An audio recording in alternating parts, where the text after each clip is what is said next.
Hi, welcome to Unity Spiritual Center of Lansing. I'm Reverend Sharon Ketchum. It's my joy to be with you here this morning. Though we are physically distanced, we are spiritually intermingling in a safe and wonderful way. And one of the, of course, the strongest ways that we intermingle spiritually is through music. So we're going to start out today's service with a song that you may not have heard before. It's Stand Together with Faith Rivera and Payne. The words are going to be on the screen, so feel free to sing along, clap along, just to allow yourself to become one with that music as we stand together, physically distanced.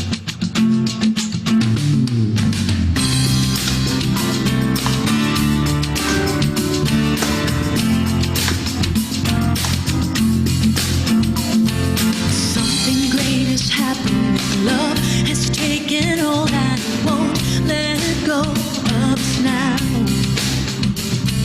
Something here is calling us forward, upward motion. It drops in one ocean. Hold on. Will you rise up with me today? Lift up your voice and boldly say, we are the ones we've been waiting for. Live the dream of your highest calling. Be the hope of a new day dawning. We're the ones who can make a difference. Let's stand together. Share your gifts with the world that's waiting for a change that we're all creating. It's a moment for our greatness. Let's stand together now.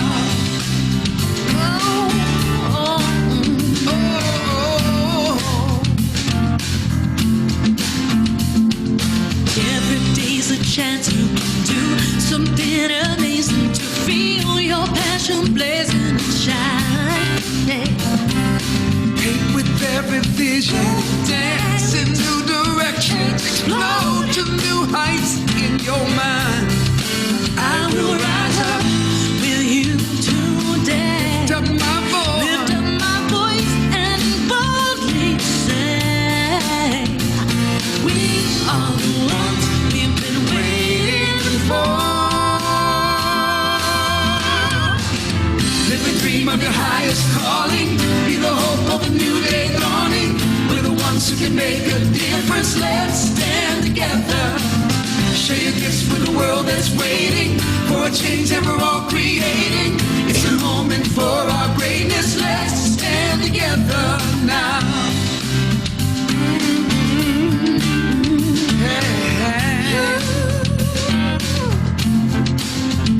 One dream, one voice, one heart, one word, one dream, one voice, one heart, one word. Stand together. One dream, one voice, one heart, one word. Stand together. Live the dream of your highest calling. Be the hope of a new day dawning. We're the ones who can make a difference. Let's stand together. Yeah, yeah. Share your gifts with a world that's waiting for a change that we're all creating. It's a moment for our greatness. Let's stand together now. Stand together. Live the dream of a new day dawning. Be the ones who can make a difference. Let's stand together now. Share your gifts with a world that's waiting for a change that we're all creating. It's a moment for our greatness. Let's stand together now. Stand together. Live the dream of a new day dawning. We're the ones who can make a difference. Let's stand together. Together now. Great song. I hope that it lifted you as much as it did me. Well, we are into a story the last couple of weeks about Turtle living life by the right side up. And Turtle was walking one day to the stream, took a new path, stepped on a wobbly stone and fell down the hill, ending up upside down. And I thought, how much this is like us. We're just minding our own business, heading to the stream, whatever's feeding us. And something was a little wobbly and our whole world turned upside down as we entered into a worldwide pandemic. But he found in this accident that he had that the there were gifts that are being revealed to him. And the first gift was this gift of choice. We have the power to choose. The power to choose is really ultimately about always having the ability of how we are going to respond to any situation. And then as he's laying on his back, yelling for help, for somebody to help him turn over, who shows up but Yoda and helps him to get the insights into all those brilliant things that he has the ability to learn around him. So the second gift was a gift of the tree. As he saw these green spires up there in the sky, he didn't normally see them because his head is down at ground level. And Yoda explained to him how the gift of the tree is honor. A tree knows it has a place in its world. It claims that place, it lives in that place, it becomes all that it can be in that place. And the same is true for us. We each have our unique place in the world. It's up to us to sing our song. The universe would be less without us. And today it brings us to the story. We open the story with Yoda and Turtle continuing on their conversation. I got some little help from my friends for this next part.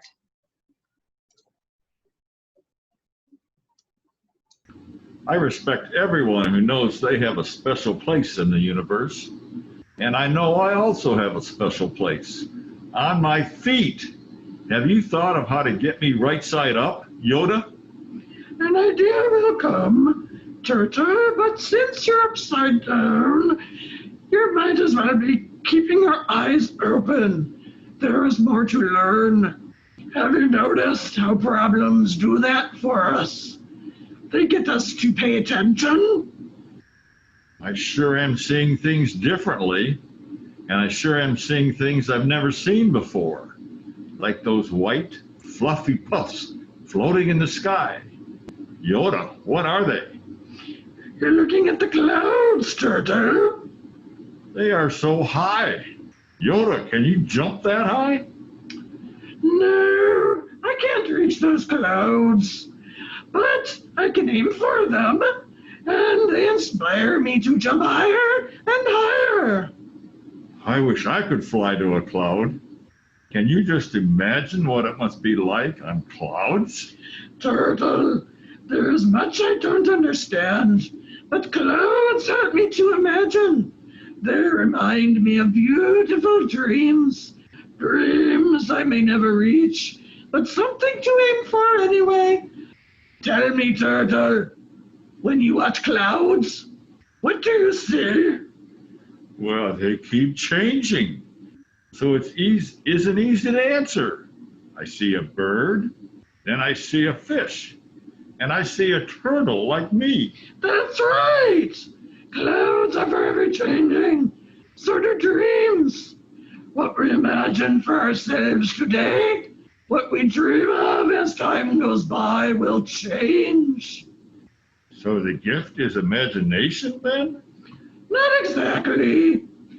A dream that is not acted upon is a daydream. We need to turn dreams into affirmations. That is what makes dreams come true.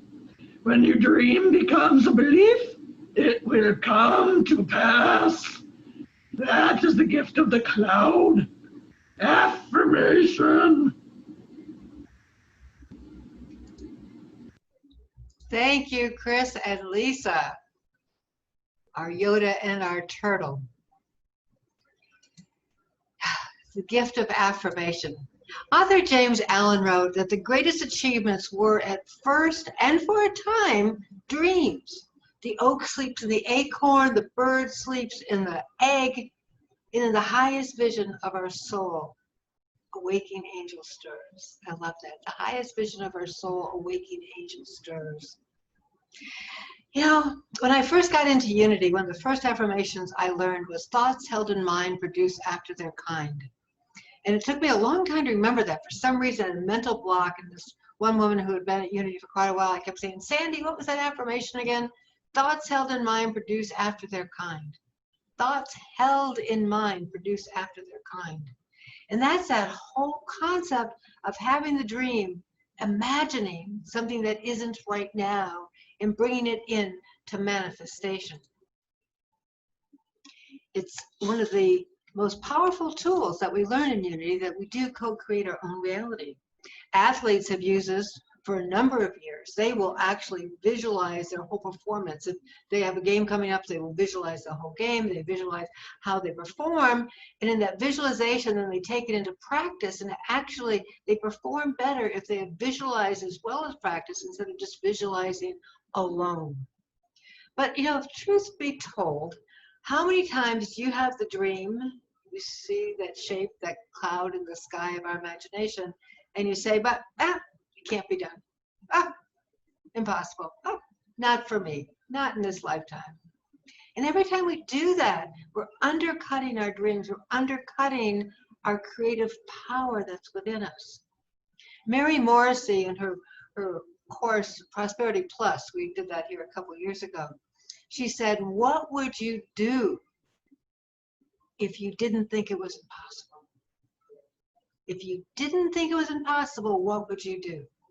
We already limit ourselves so many times by just writing this off. It's impossible, or it's impossible for us. I want to share with you, I don't have the author of this piece of prose, but it says, let nothing hold you back from exploring your wildest dreams, wishes, and aspirations. Don't be afraid to dream big and to follow your dreams wherever they may lead you. Open your eyes to beauty, open your mind to magic, and open your heart to their possibilities. And you know, when I say dream big, that's relative to each of us. It's about dreaming beyond any self-imposed limitations that we have put on ourselves. It's about actually listening and responding to our heart, responding to that creative force within you, within us. It's about affirming our dreams, the good ones, not the scary ones. And when we do affirmations, they're really pretty simple. We start out with that I am. I call that God's blank check. I am, and we get to fill in the blank after it. So it's that's the personal part. I am. It's present tense. This isn't about the future. This is true right now. It may not be manifest yet, but it's true right now, this present tense. And it is the truth. It's not like saying if you're sick, saying you're not sick because your body is having a healing. But affirming the truth in the situation is that you have a power within you to heal. Every cell of your body has a memory of life and of healing that can be activated. This is a very powerful tool to affirm the truth for ourselves in this present tense. And it really emphasizes that idea that we know that God is good all the time. All the time, God is good. Sometimes that time, though, it takes for us to see it, it's a little longer. We don't get to see all aspects of what's going on. Excuse me.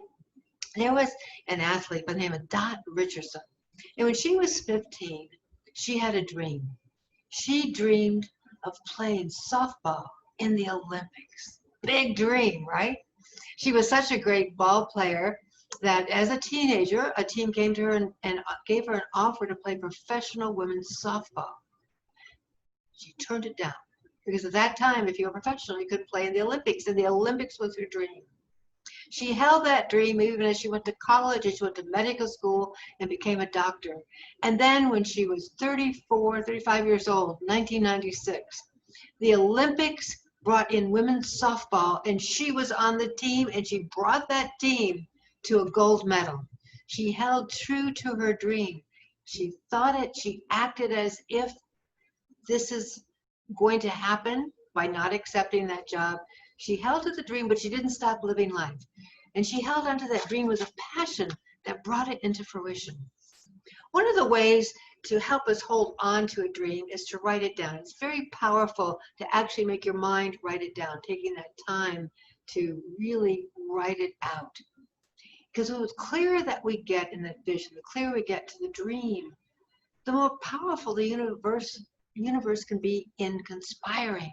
It is conspiring to support us, not to trip us up.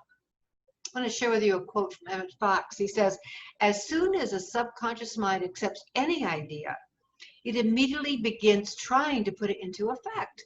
It uses all its resources to that end. It uses every bit of knowledge that you have ever collected, most of which you have forgotten, to bring about its purpose. Wow. All that stuff we know is stored in there. All that energy comes forward to help us open those doors, to find the right path, to be able to make our dream to come true. The universe wants to support us in that creative power. Many years ago, back in the 70s actually, I was working at the Hollywood Palace on a show with Pearl Bailey. And one of our guests was a man by the name of Liberace, a fabulous entertainer, piano player. And he shared a story with me that back in the mid-50s, before he was known, renowned even around the world, he had this dream of being a famous pianist, a famous entertainer. And he was working those jobs to put food on his table and a roof over his head. But he saved up some money and he went and rented the Hollywood Bowl. It's this big outside theater. Rented it on one of those off nights.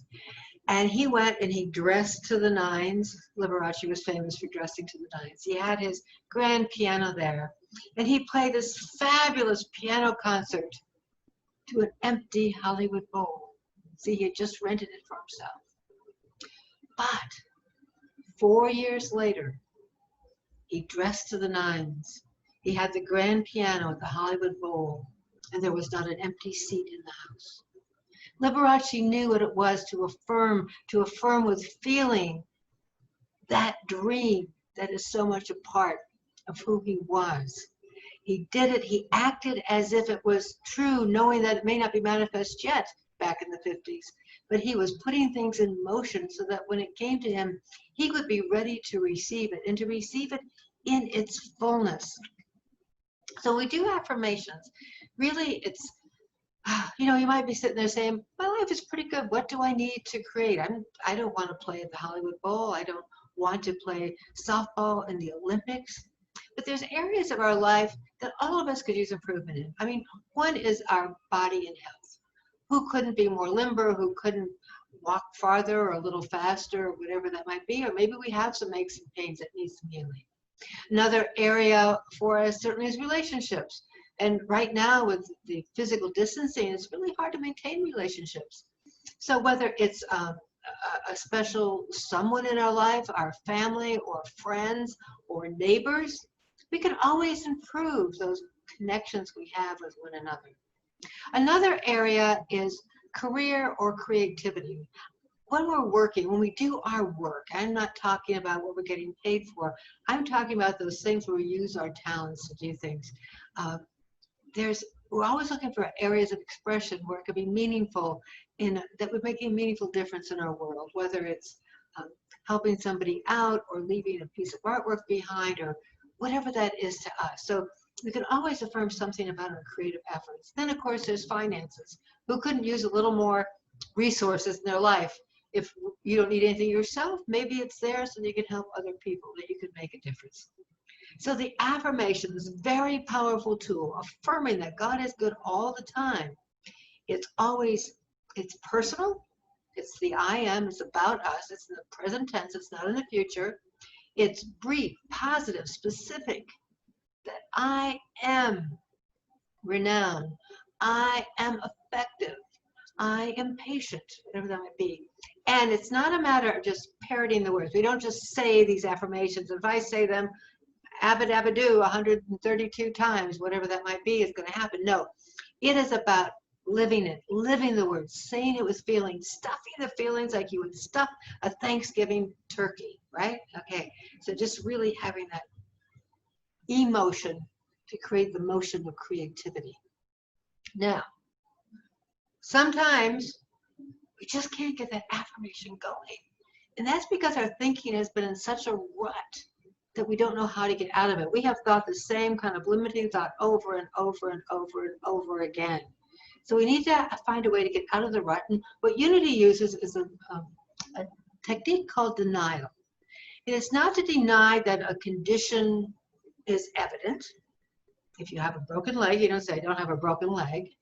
But knowing that the condition has no power over you. Remember that first thing of choice, we always have the power to choose how we're going to respond in a situation. So that condition has no power over me.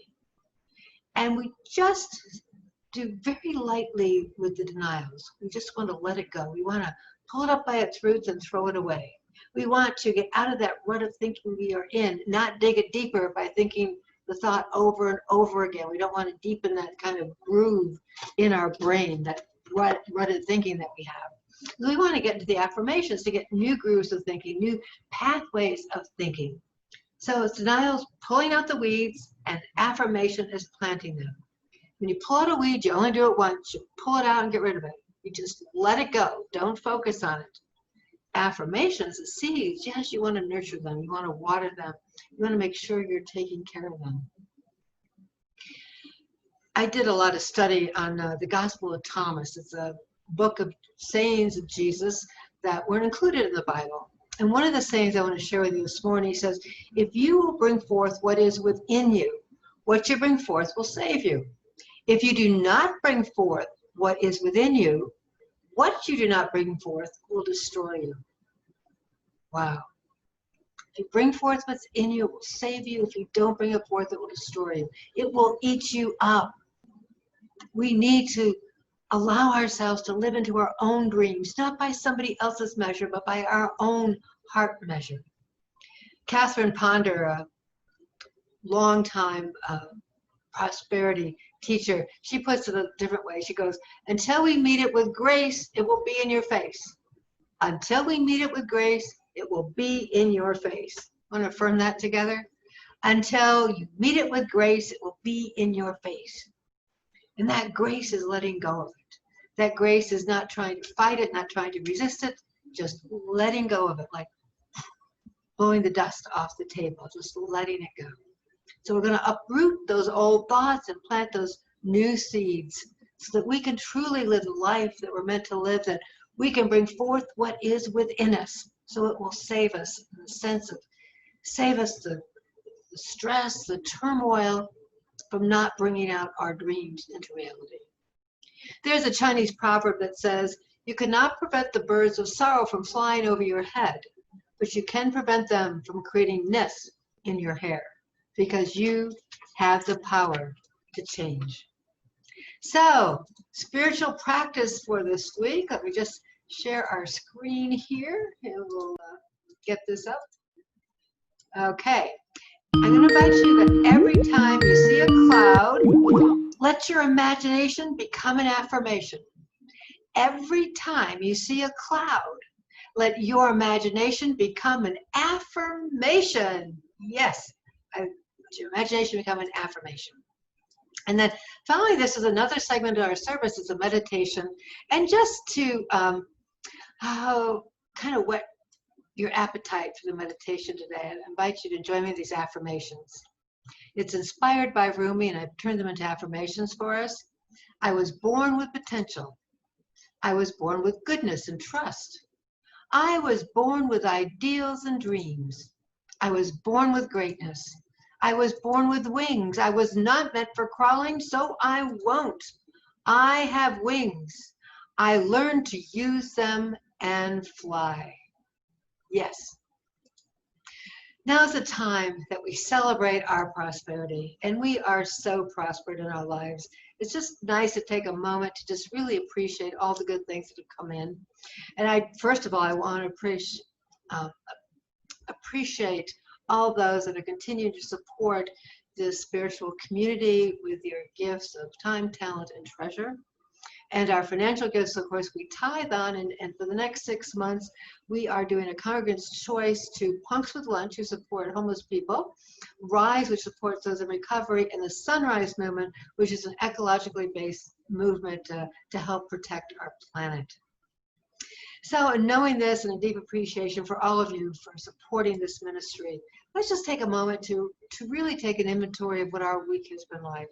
There have been incredible sunsets this week, most colorful. Some of you may have seen the comet, the wonderful glories and gifts of the universe around us. You may receive that phone call or a note in the mail. I don't know what your gifts were this week, but you do. And so as you think of them with joy and appreciation as we bless them together. Divine love through me blesses and multiplies all that I am, all that I have, all that I give and all that I receive.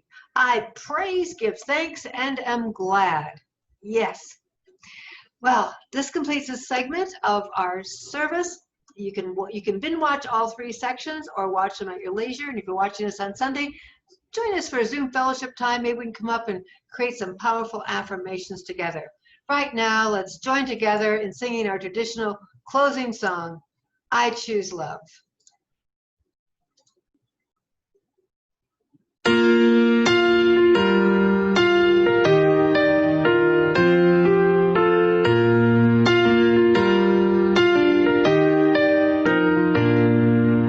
Peace in my life is growing because I choose love. Love's always present, it's what I'm made of. I choose love. We are a part of each other. We are one tie that binds us, that can't be undone. I choose